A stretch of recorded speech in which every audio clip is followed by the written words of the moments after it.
What's up my dudes, it's Ansu and today we're here to do the Finally Fall book tag. I was tagged by Rachel from Let Me in the Library and I thought this would be a fun tag to do, so here we are. Here's the thing with tags and me, I'm not very good at them, I'm not very good with the answers, but I'm gonna try my best.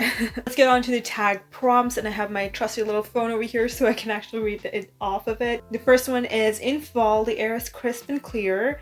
Name a book with a vivid setting. For this one, I was actually legit thinking about The Night Circus, but I wanted to do something different, so I'm gonna go with Daughter of the Burning City by Amanda Foody. This one follows around this girl who creates these puppets and she's the puppet master or whatever. These creatures are not really supposed to have lives in general, but they walk and talk and everything like a real person, even though they're not really human. They have some little abilities to themselves that make them inhumane, I guess. What are the powers? I kind of forgot. Okay. One day something happens and these illusions start to die off. And Sorina, our main character, has no idea what's going on and why her illusions are dying. They're not supposed to have life to themselves.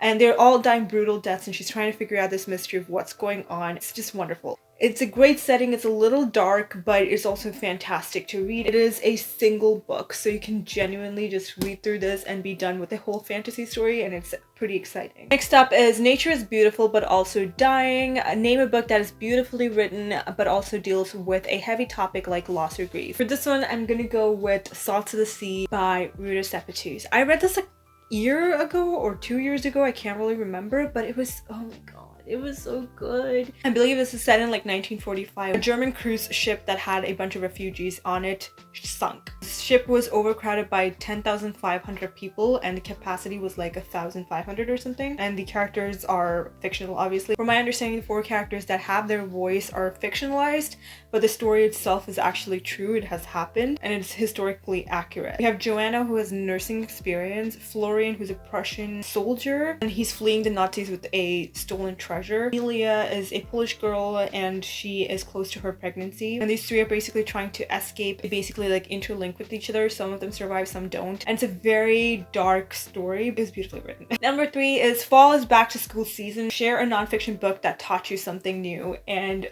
I don't really read nonfiction that much, but Becoming by Michelle Obama is literally the only nonfiction book that I've read to its entirety.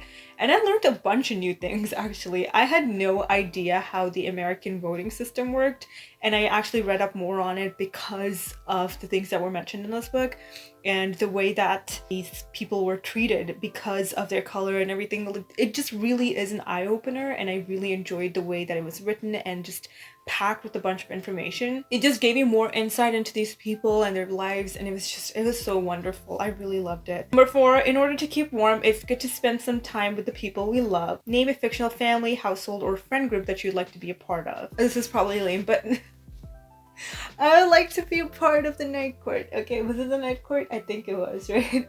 Back when I read it, it was just so much fun to read it. It is like my guilty pleasure to read ACOTAR.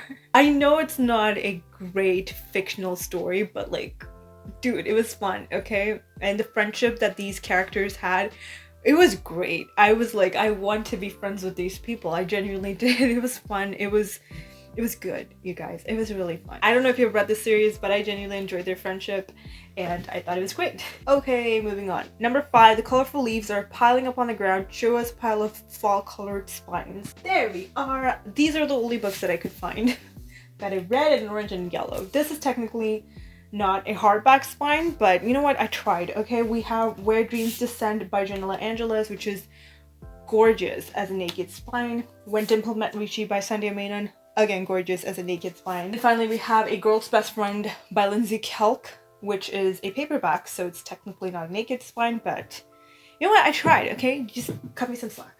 That's the stack that I could get. Most of my books as naked spines are black. They're kind of boring to look at, so we're gonna move on. Question number 6. Fall is the perfect time for some storytelling by the fireside.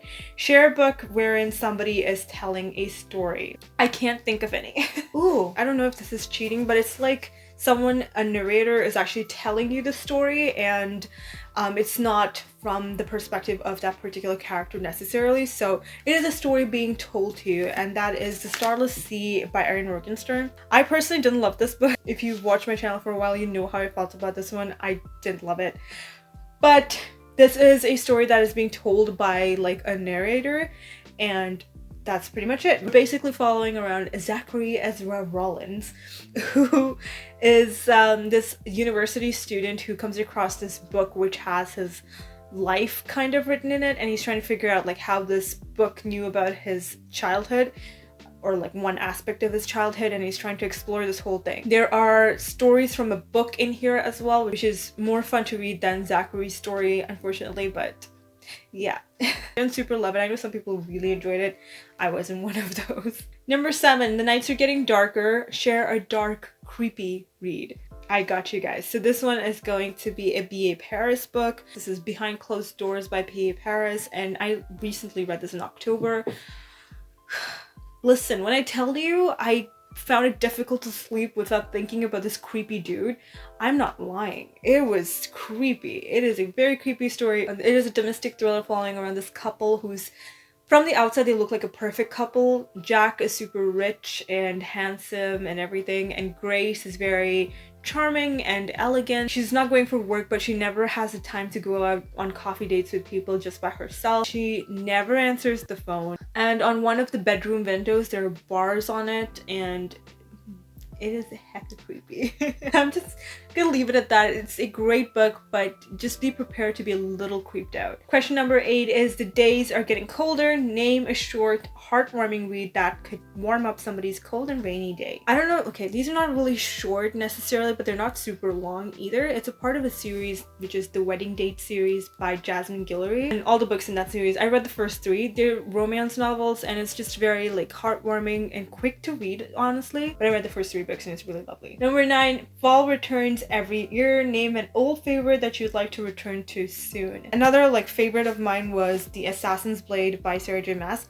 This book only, particularly the rest of the series, I didn't really enjoy it as much, especially like the last couple of books I did not like in Throne of Glass, but this one was literally my favorite book. It had so much action, it was filled with emotion and brutality, and it was just so good. I loved this book so much, and it was like, this is supposed to be the prequel to Throne of Glass, and technically you're supposed to read this before you go into the rest of the series. I know people haven't read this book, and I cannot recommend this enough because this is so good. I remember I read it like 3 years ago, but I genuinely stand by it, and I love this book. And I just think it's a lot of fun, and I feel like to get to it one day. Question number 10 is Fall is the perfect time for cozy reading nights.